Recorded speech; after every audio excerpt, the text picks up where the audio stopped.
The storm hit the mountains just before sunset, stood on his cabin porch and watched the dark clouds roll in from the west. Rain began to fall in heavy sheets. Thunder cracked across the sky. He turned to go inside when he saw it. A streak of fire tore through the clouds. It was not lightning. The object tumbled and spun as it fell. Eyes widened. It was a ship, a small craft burning as it dropped toward the mountain ridge behind his cabin. The crash echoed through the valley. Even over the storm, heard the sound of metal hitting stone. He grabbed his medical bag and ran into the rain. Years of military training kicked in. Someone might need help. That was all that mattered. The climb took 20 minutes. His boots slipped on wet rocks. Rain soaked through his jacket. Lightning lit the path ahead. When he reached the crash site, he stopped and stared. The ship was like nothing he had seen before. It was small, barely larger than a ground car. The hull was smooth and dark, made of some material that seemed to shift colors in the lightning flashes. Strange symbols covered one side. This was not human technology. His heart pounded. First contact protocols were clear. Do not approach unknown vessels. Report to authorities immediately. Wait for proper teams. But he was alone on this mountain. The nearest town was 50 miles away, the nearest military base even farther, and someone inside might be dying. He moved closer. Part of the hull had torn open in the crash. He pulled out his flashlight and looked inside. The interior was cramped and filled with broken equipment, and there, crumpled against the far wall, was the pilot. Forgot to breathe for a moment. She was alien, truly alien. Her skin was silver blue, smooth and gleaming, even covered in dark blood. She had 2 arms and 2 legs like a human, but her proportions were different. Longer limbs. Her face was angular with large eyes that were closed now. Her breathing was shallow and rapid. She was dying, could see that clearly. He did not think. He did not hesitate. He was a medic. This was a patient, nothing else mattered. He climbed into the wreckage and checked her injuries. Her left arm was badly broken. A deep gash ran along her right side. More cuts covered her legs. Her blood was darker than human blood, almost purple. He had no idea if human medicine would work on her, but he had to try. Pulled her carefully from the wreck. She was lighter than he expected. He lifted her onto his shoulders and began the long walk back to his cabin. The rain continued to fall. Thunder rolled overhead. He focused on each step. Keep her stable. Get her to safety. Save her life. His cabin was warm and dry. He laid her on his medical table and cut away her clothing. It was made of some thin, tough material. Beneath it, he could see more clearly how badly she was hurt. The gash on her side was deep. He could see bone through the wound on her arm. Worked quickly. He cleaned the wounds with antiseptic. He had no idea if it would harm her or help her, but he had to stop the bleeding. He set the broken bone as carefully as he could. Her bone structure was similar to human but lighter, more delicate. He wrapped it in a splint. The gash on her side worried him most. It was too deep. He would have to close it. He threaded a needle with surgical thread and began to stitch. His hands were steady. He had done this hundreds of times before, on humans, on fellow soldiers, never on an alien, but the principle was the same. Stop the bleeding, close the wound, keep them alive. He worked for 3 hours, cleaning, stitching, bandaging.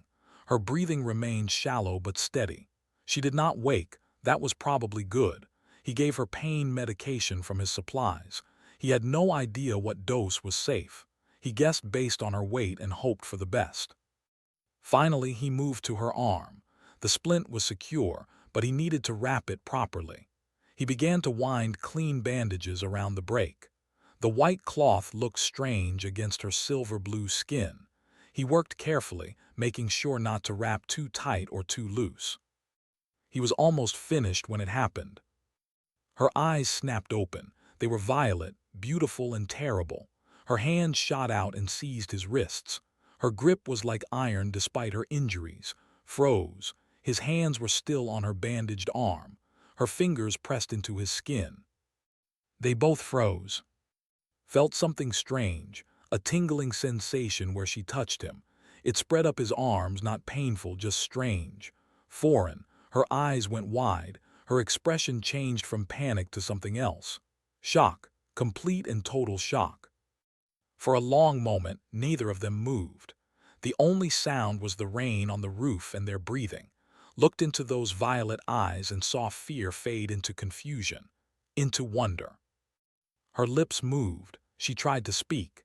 No sound came at first. Then, in a voice rough and broken, she whispered in words he could understand. Impossible. Her accent was thick, the words halting. You are kindred. Stared at her. He had no idea what that word meant, kindred. He opened his mouth to ask, to say something, anything. But before he could speak, her eyes rolled back.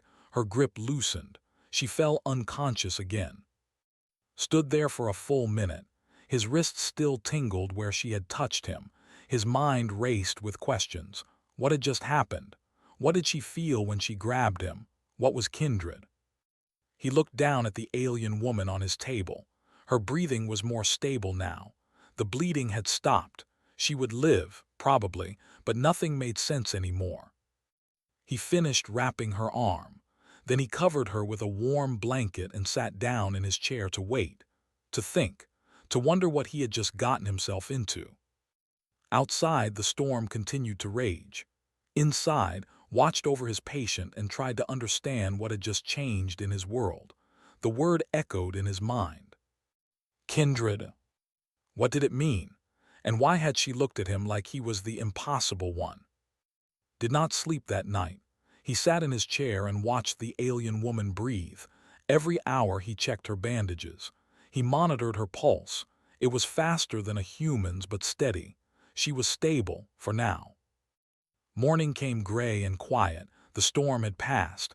Made coffee and tried to think clearly. He needed to report this. There were protocols, rules, but something stopped him. The way she had looked at him. The words she had spoken. Kindred. It felt important. Like he needed to understand it before he brought anyone else into this. Around noon, she woke again. This time her eyes opened slowly. She turned her head and looked around the cabin. When she saw, she tensed. But she did not try to move. She was smart enough to know she was too injured to run. You saved me, she said. Her voice was clearer now, though still accented. Why? Set down his coffee. You were hurt, I'm a medic, that's what I do. She studied him with those violet eyes. We are at war, your people and mine, you should have killed me. Maybe, said, but I don't kill patients. She was quiet for a moment. Then she lifted her bandaged arm and looked at it. You set the bone, closed the wounds, this is good work. She touched the bandages gently. I am Vila, of the Empire. Of Earth, originally, he leaned forward. You said something last night, kindred, what does that mean? Vila's expression changed, that same shock from before. You truly do not know. I wouldn't ask if I did. She tried to sit up, moved to help her, propping pillows behind her back. She winced but nodded thanks. Then she held out her hand, palm up. Touch my hand, she said. I will show you. Hesitated, show me what? What you are, what your people are. Her voice was urgent. Please, this is important, more important than you can imagine. Placed his hand in hers. Again, that strange tingling sensation. Vila closed her eyes and concentrated. When she spoke, her voice was distant. My people can read biological patterns through touch, genetic memory, neural pathways. It is how we recognize our own kind, how we identify threats. She opened her eyes. And how we recognize kindred. You keep saying that word. Kindred are rare, so very rare. Vila's grip tightened on his hand. Most species evolve through competition, through fighting. The strong survive, the weak die. This shapes their minds, makes them aggressive, selfish. This is normal, expected. She paused, her expression intense. But some species evolve differently, through cooperation, through caring for the weak and injured, through sacrifice for others. This creates different neural pathways, different genetic markers. We call these species kindred. Felt a chill run down his spine, and humans are kindred. Yes, Vila's voice shook. In 10,000 years, my people have only found two other kindred species. Both times, we nearly destroyed them before we realized what they were. We thought their compassion was weakness. Their mercy was deception. We killed millions before we understood. She released his hand and looked away. My own family died in one of those wars. We learned too late what we had done. Sat back, his mind raced. The war, the 3-year war between Earth and you're saying. The High Command believes humans are a plague species, aggressive, dangerous. They have ordered your extermination. Vila's voice was flat. I was trying to reach with proof that you are kindred when I was shot down. Shot down by your own people. Yes, they think I am corrupted, infected by human propaganda, she laughed bitterly. They do not believe humans can be kindred. The reports from the war painted your people as violent, ruthless. War makes everyone violent, said quietly. He knew that truth too well. Vila nodded.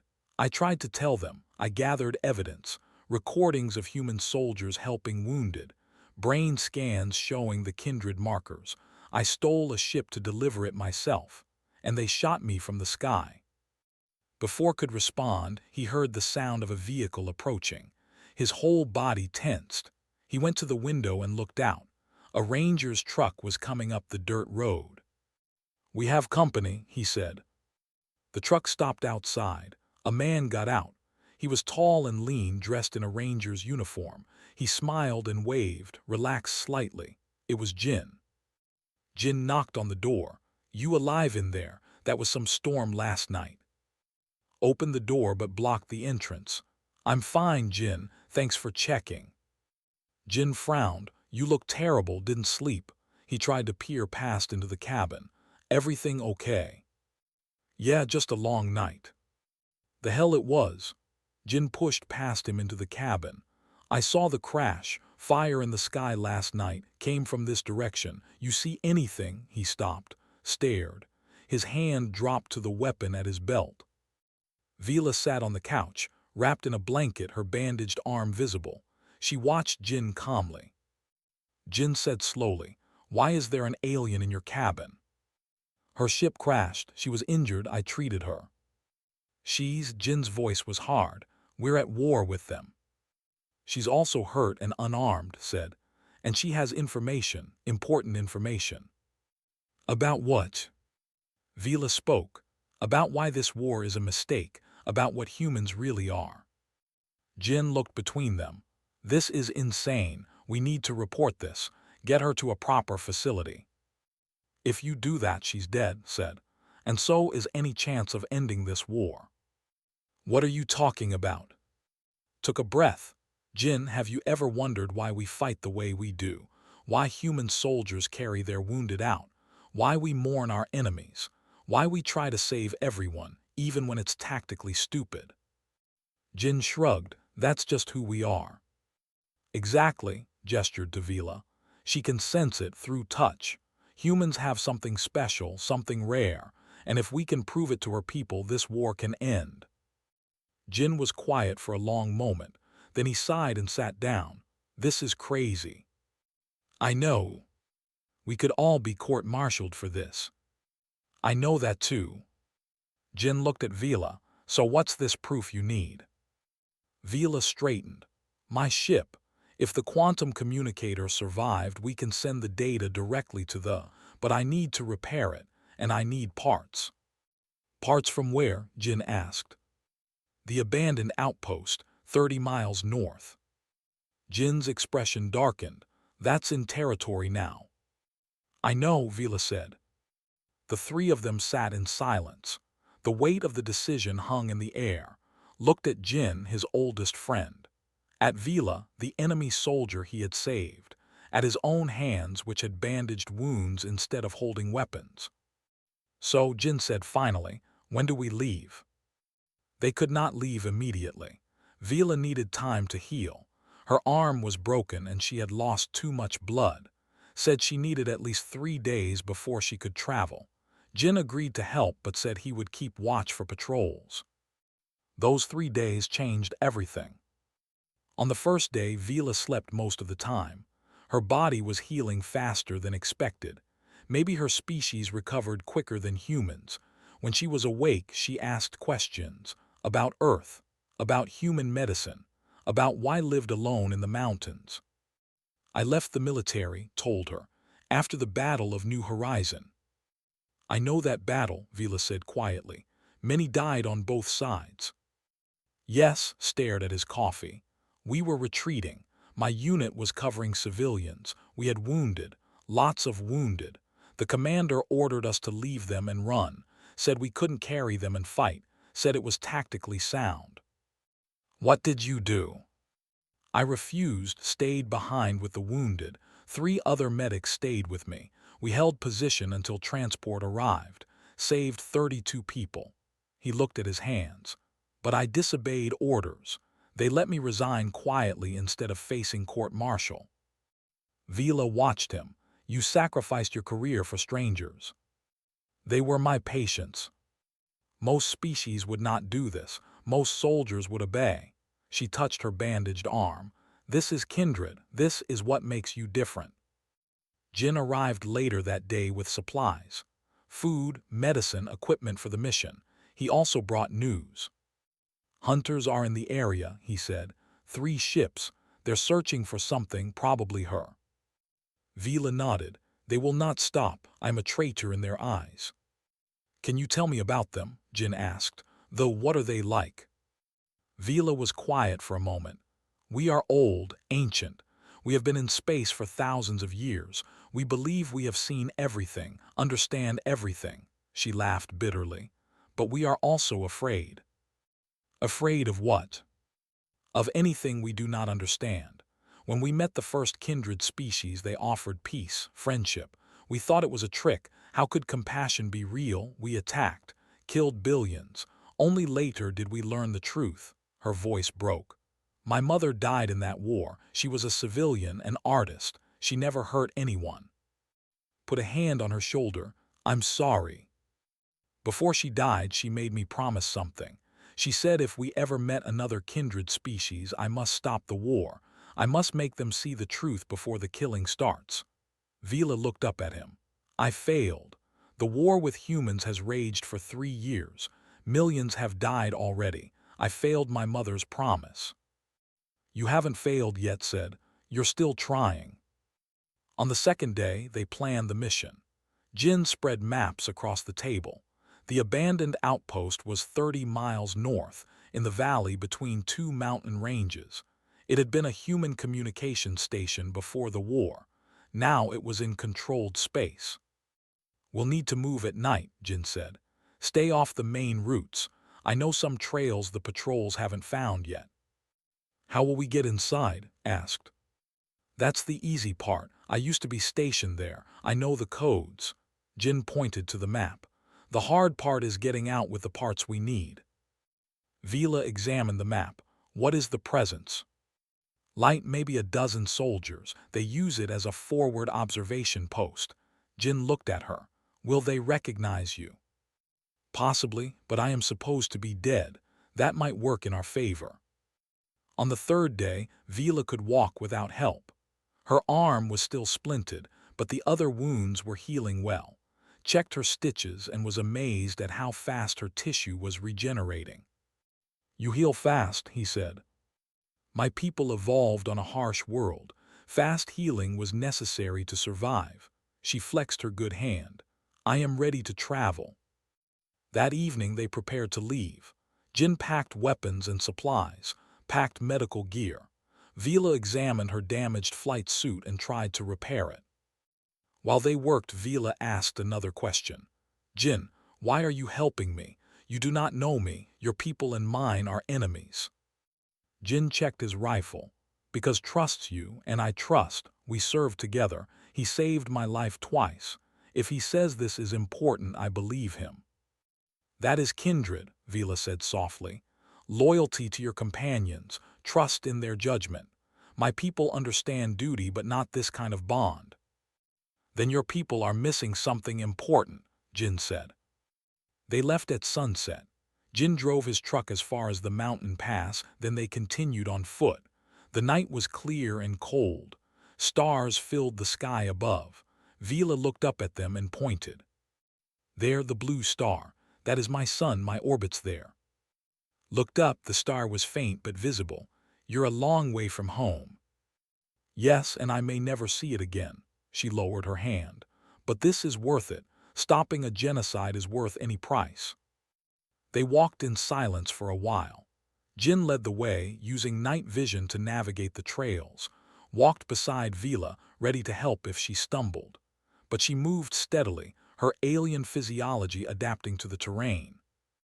Hours passed. They climbed ridges and crossed streams. The mountains loomed dark around them, thought about what Vila had said, about kindred species, about compassion being rare in the universe. It made him sad, but it also made him proud. Humans were special, not because they were strong or smart, but because they cared, because they helped each other, because they mourned their enemies and carried their wounded. In a universe of competition and violence, humanity had evolved to cooperate and sacrifice. That was worth fighting for, worth risking everything for. Just before dawn, they reached a ridge overlooking the valley. Jin pointed down. Below them, barely visible in the pre-dawn light, was the outpost, a cluster of buildings surrounded by a fence, and around it patrol ships. More than a dozen, not the light presence Jin had expected. Something's wrong, Jin whispered. Vila stared down at the ships, her face went pale. They know I am here, they are hunting me, she looked at. We should turn back, this is too dangerous. Looked at the outpost, at the ships, at the impossible odds. Then he looked at Vila, at the hope and fear in her eyes. No, he said, we came this far, we finish this. Jin nodded. He's right, we find a way, that's what we do. Vila looked between them. Then slowly she smiled. It was the first time had seen her smile. It made her look younger, more human. Kindred, she said softly, you are absolutely kindred. They waited until midday. The patrols followed a pattern. Every 6 hours, most of the ships left to sweep the surrounding area. Only 3 stayed behind to guard the outpost. That was their window. Jin studied the fence line through binoculars. East side entrance. That's our best bet, less visible from the guard posts. How long do we have? Asked. 20 minutes once the patrol leaves. Maybe 30 if we're lucky. Vila checked the list of parts they needed. The quantum communicator requires 3 components. All should be in the communications room. If we are fast, we can gather them in 10 minutes. And if we're not fast? Jin asked. Then we fight, Vila said simply. The patrol ships lifted off at noon. Their engines roared as they climbed into the sky and disappeared over the mountains. Jin waited 2 minutes, then nodded. Let's go. They moved quickly down the slope. Jin led them to the fence. He pulled out a small device and pressed it against the lock. The gate clicked open. Old human technology. It still recognized his codes.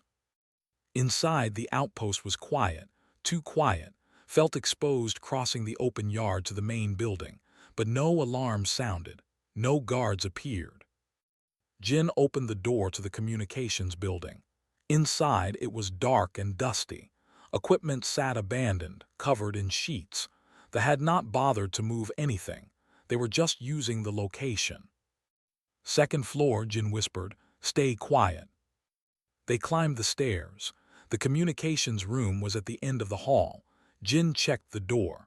Locked. He worked on it with his tools while Vila kept watch. The lock clicked. The door opened. Inside, rows of equipment lined the walls. Vila moved quickly to the central console and began searching through components. Here, she said, the resonator chamber. She handed it to, then kept searching. That was when they heard voices. Footsteps in the hallway. Multiple people speaking in the language.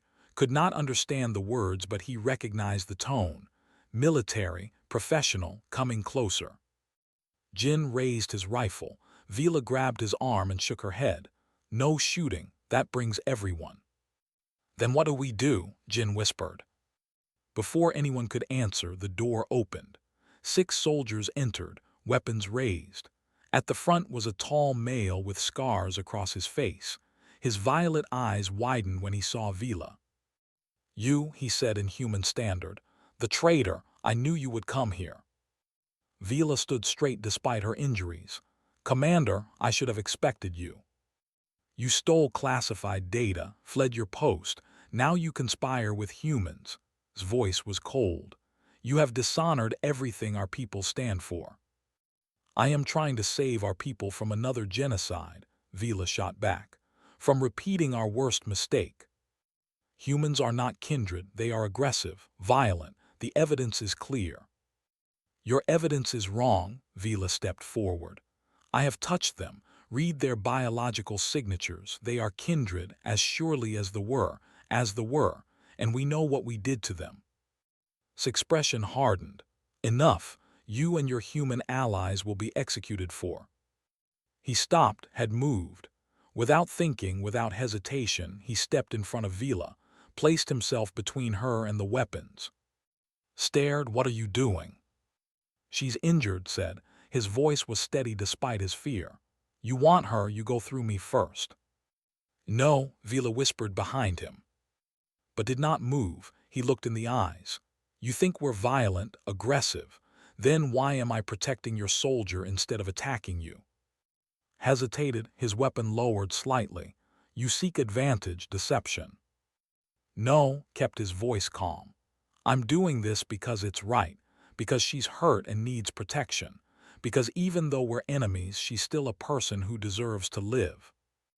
Jin moved to stand beside. His rifle was lowered, pointed at the floor. He's right. We could have killed her when we found her. We could have left her to die in that crash, but we didn't. We saved her. We healed her, because that's what humans do. Looked between them. Confusion crossed his face. This makes no strategic sense. You weaken your position, make yourselves vulnerable. That's the point, said.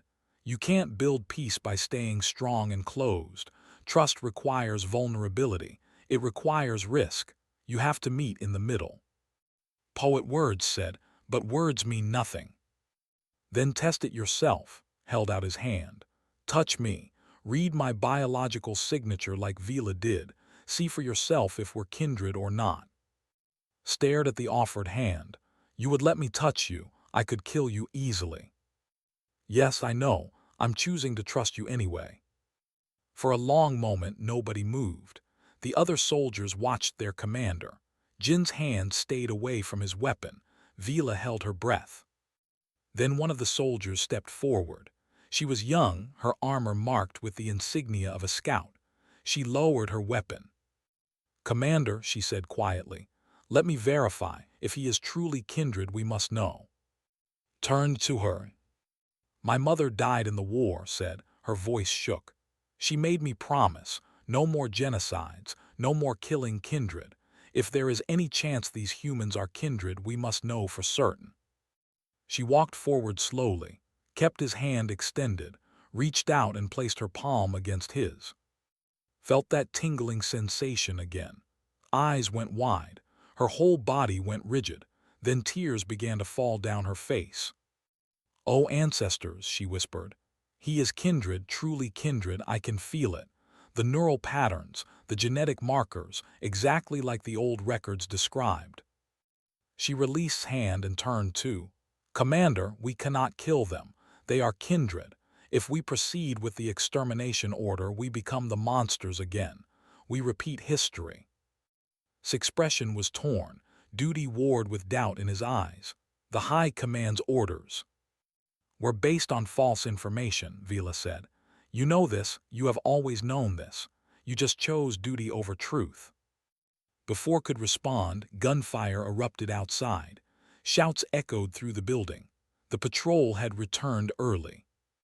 "Defensive positions," ordered his squad, but half of them hesitated, stayed by side. 2 other soldiers moved to join her. "Commander, what are we fighting for?" demanded. "Truth or lies?" Looked at his splitting squad, Adin, Jin, and Vila, at everything falling apart around him. His certainty crumbled. More gunfire. Jin returned fire down the hallway. "We need to move." An explosion rocked the building. Jin stumbled, then saw blood. Jin had been hit. Jin caught his friend as he fell. There was so much blood. A shot to the abdomen, critical. Lowered Jin to the floor and tore open his medical bag. His hands moved automatically. Pressure on the wound. Check for exit wound. Stop the bleeding. Around him, soldiers fought each other, and his loyalists against and those who believed. The communicator parts scattered across the floor, forgotten. But saw none of it. He saw only Jin, his friend, bleeding out on the floor of an abandoned outpost. He had to save him. That was all that mattered. Jin's blood was everywhere. Hands were covered in it as he worked. The wound was bad, very bad. The bullet had torn through Jin's abdomen. Without immediate surgery, he would die in minutes. But there was no time for surgery. No hospital.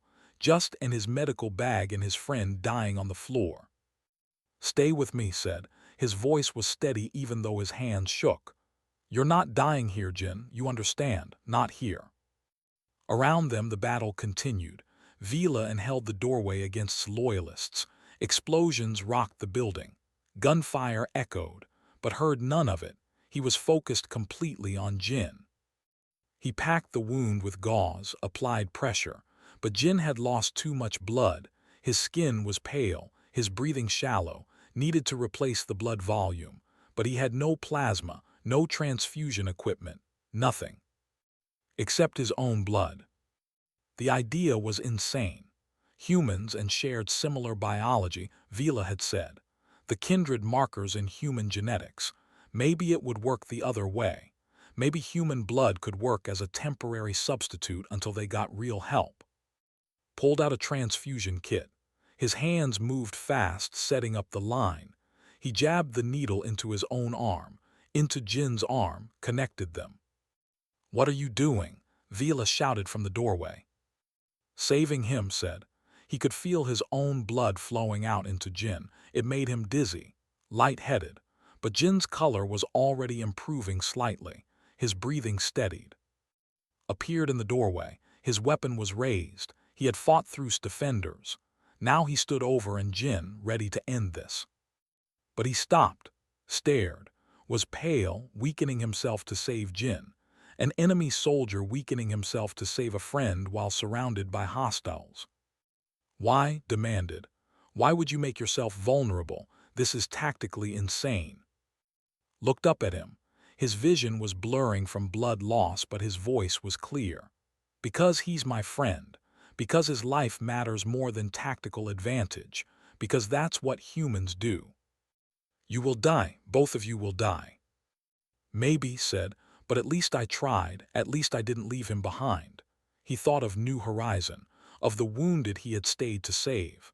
"I won't leave anyone behind, not ever again." His weapon lowered. He stared at the transfusion line connecting the two humans, at giving his own blood, his own life to save another. Something broke in his expression. "This is kindred," he whispered, "truly kindred." He turned to his soldiers. "Cease fire, all units cease fire." The gunfire stopped. An eerie silence filled the building. Walked to where stood guard. "You were right," he said to her. "I chose duty over truth. I was wrong." He looked back at, "They are kindred, more than that. They are what we should aspire to be."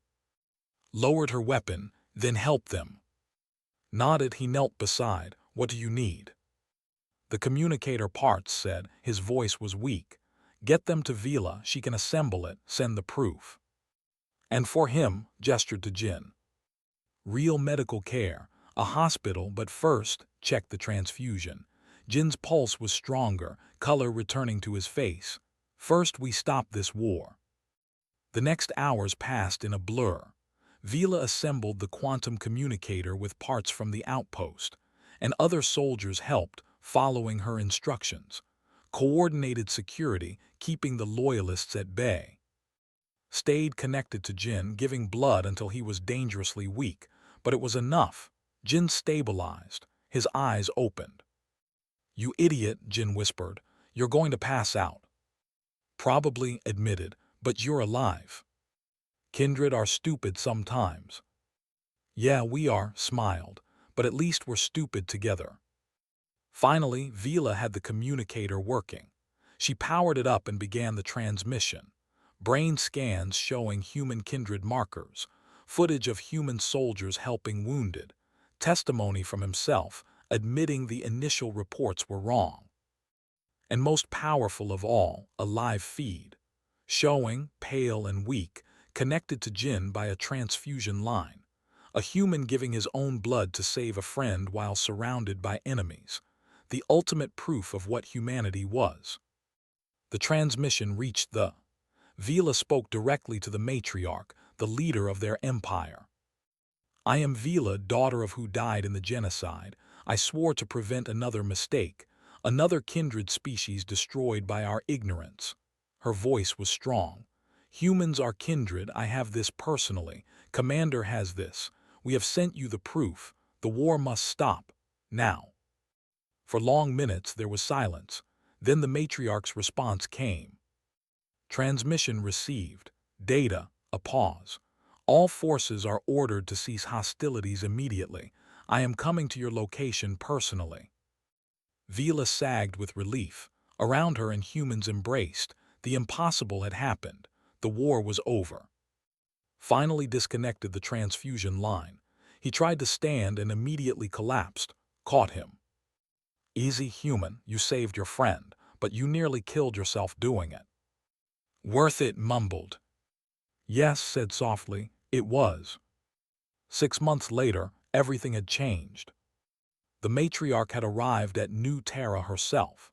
She met with personally, placing her hand against his in the traditional kindred recognition ceremony. She declared humans the third kindred species and offered a treaty of alliance. The war ended officially, humans, and began the long process of peace, of healing. Returned to medicine, but now he taught both humans and... His classroom was filled with students from both species, learning to save lives together. Jin recovered fully. He joked that he had kindred blood now, since transfusion. He worked as a liaison between human and forces. Vila became the first ambassador between their peoples. She visited Earth and was welcomed as a hero, the woman who had stopped a genocide. On this particular morning stood before his class 20 students, 10 human, 10, all learning field medicine. "The first rule," he said, "is that every life has value. It doesn't matter if they're your species or another, friend or enemy. Every patient deserves care. Every life deserves a chance." A student raised her hand. "But what if helping them puts you at risk?" Thought about Jin bleeding on that floor, about connecting the transfusion line, about making himself vulnerable to save a friend. "Then you take that risk," he said, "because compassion without risk isn't really compassion. It's just calculation.